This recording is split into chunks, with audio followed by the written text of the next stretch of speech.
नमस्कार, मी साटम. एक विलक्षण गोष्ट तुम्हाला दाखवायची आहे, त्यासाठी मी इथे आलो आहे. हे बघा, हे पाहू शकतो तुम्ही. मालवणचा समुद्र किनारा आहे, समोर सिंधुदुर्ग किल्ला आहे आणि हे मोरेश्वर देवस्थान म्हणजेच मोऱ्याचा धोंडा. आता या सर्व गोष्टी काय आहेत ना ते तुम्हाला सांगतो. 1664 छत्रपती शिवाजी महाराजांनी सिंधुदुर्ग किल्ला बांधायला काढला होता. एकंदरीत त्यांना समुद्रावर सुद्धा वर्चस्व निर्माण करत होतं, कारण असा एकमेव राजा होऊन गेलाय ज्यांनी कायम सांगितलं आपले शत्रू समुद्राच्या दिशेने येणार, आणि 26/11 त्या गोष्टी घडल्या सुद्धा.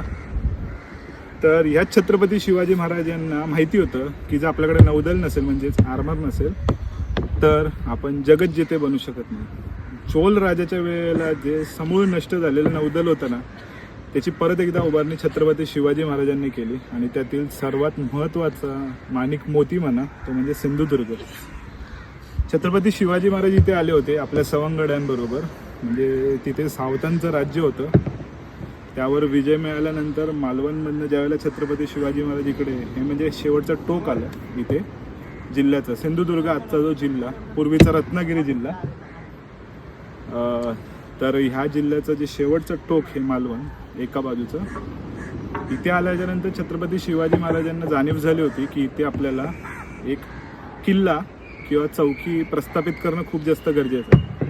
महाराज बहुतेक ह्याच वाळूमध्ये उभे राहिले होते असतील आणि समोरच्या दिशेने सूर्याकडे तोंड करून पाहत होते असतील. त्यावेळेला त्यांना तिथे काही खडक दिसले, ज्या खडकांवर लाटा आपटत होत्या. त्यांना कळलं की तिथे काहीतरी आहे, पण एक्झॅक्ट काय ते माहिती नाही. मग लगेच त्यांच्याबरोबरचे त्यांचे सवंगडी म्हणजे कोण तर येसाजी तानाजी, त्यांना होडीने पाठवलं की जाऊन पाहून या की काय आहे तिकडे म्हणून. आणि महाराजांना कदाचित थोडीशी कल्पना आली होती की त्या साईडला तिकडे काय आहे त्याबद्दलचं.